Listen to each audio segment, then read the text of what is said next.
Hello বন্ধুরা, তোমরা কেমন আছো? আমি ভালোই আছি, আশা করছি তোমরাও ভালো আছো।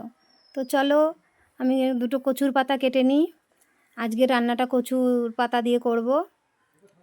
তো ইলিশ মাছ দিয়ে আর কচুর পাতা দিয়ে রান্না হবে আজকে। তো কিভাবে রান্না করি তোমরা সেটা দেখো। এই দেখো, এটা দুধমান কচুর পাতা। দুধমান কচুর পাতা কিন্তু দুরকম আছে। একটা আছে কাটলে পরেই দুধের মতন একদম কষ বেরোয় সাদা, ওইটা হচ্ছে আসল দুধমান কচুর পাতা। আর আরেকটা আছে যে কাটলে পরেই জলের মতন কষ বেরোয়, ওইটা রান্না করলে কিন্তু গলা ধরে। আর এই পাতাটা গলা ধরে না। তো পাতাগুলো দেখো আমি ভালো করে দুই পাশ ডলে ডলে ধুয়ে নিচ্ছি। যেহেতু পাতা, এগুলো কত রকম নোংরা টোংরা পড়ে, সুন্দর করে না ধুয়ে নিলে তো হবে না। তো দুই পাশে আমি ভালো করে ডলে ডলে ধুয়ে নিচ্ছি। তো ধুয়ে নিয়ে চলো রান্নার কাছে চলে যাব। এই দেখো আমি চলে এসেছি রান্নার কাছে। তো দেখো, এই যে সর্ষে বাটা আর লবণ আর এই যে হলুদ।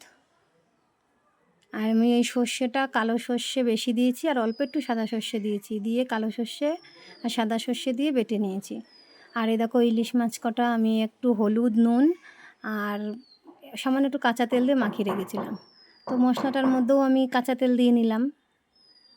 দিয়ে মশলাটা আমি ভালো করে মিশিয়ে নেব সব কিছু দিয়েই।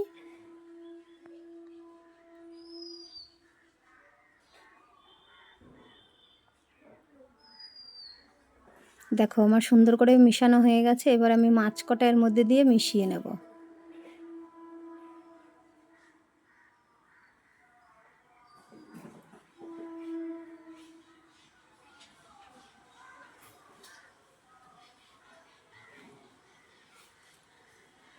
দেখো এবার আমি মাছ কটাও ভালো করে মাখিয়ে নেব মশলাটার সাথে।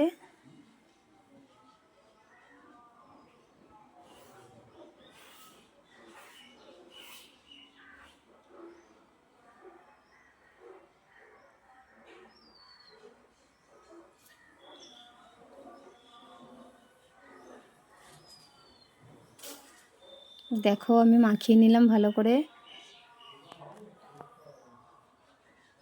এই যে সেই কচু পাতাগুলো, দেখো আমি কচুর পাতার মধ্যে কিভাবে দিয়ে সাজিয়ে নিই।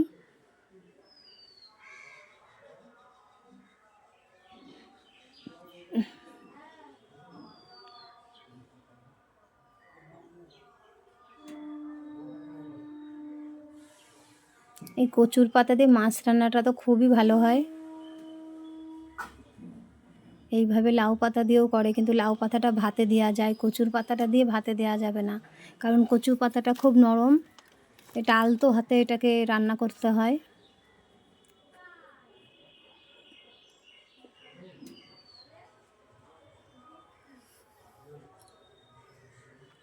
দেখো এবার আমি ভালো করে মুড়িয়ে সুতো দিয়ে বেঁধে নেব।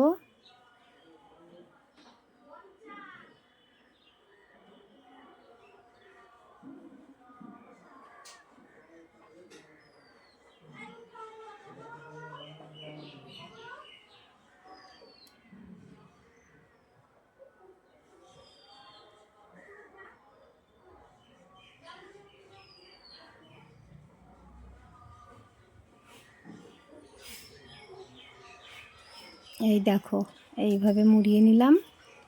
এবার সুতো দিয়ে আমি এটাকে বেঁধে নেব ভালো করে, যাতে খুলে না যায়।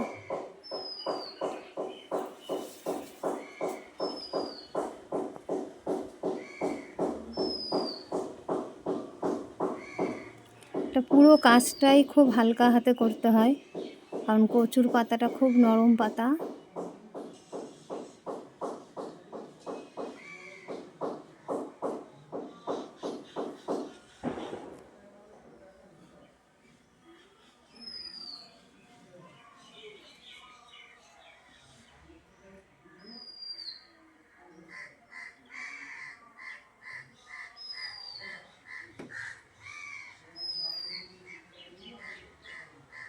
দেখো আমার বাঁধা হয়ে গেছে। এবার চলো,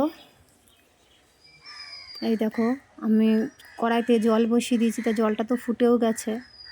তা আমি জলের মধ্যে একটু লবণ দিয়ে নেব, নিয়ে একটা এই যে লোহার একটা স্ট্যান্ড বসিয়ে দিয়ে আমি ওর উপরে মাছটা বসিয়ে দেবো, পুরো যাতে পাতাটা জলের মধ্যে না ডুবে থাকে। তবে ঢেকে দিলাম আমি একটু, ঢেকে দেওয়াতে ভালোভাবে ওটা সেদ্ধ হয়ে যাবে।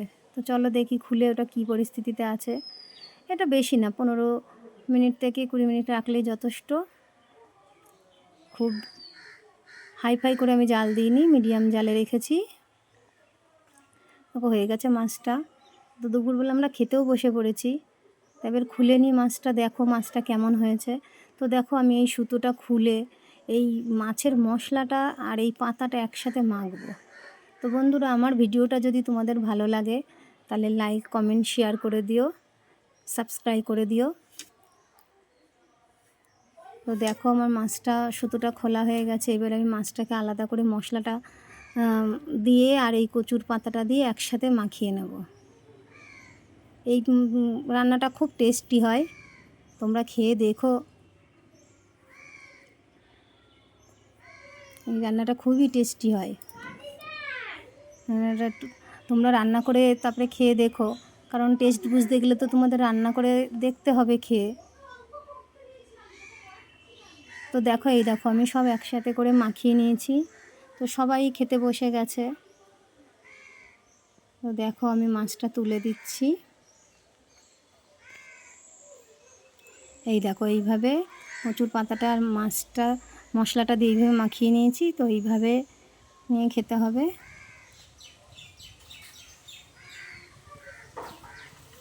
তো দেখো আমি আজকে এই রান্নাটা আর আলু পটলের তরকারি করেছিলাম। তো আজকে আমার ভিডিওটা এই অবধি, টাটা।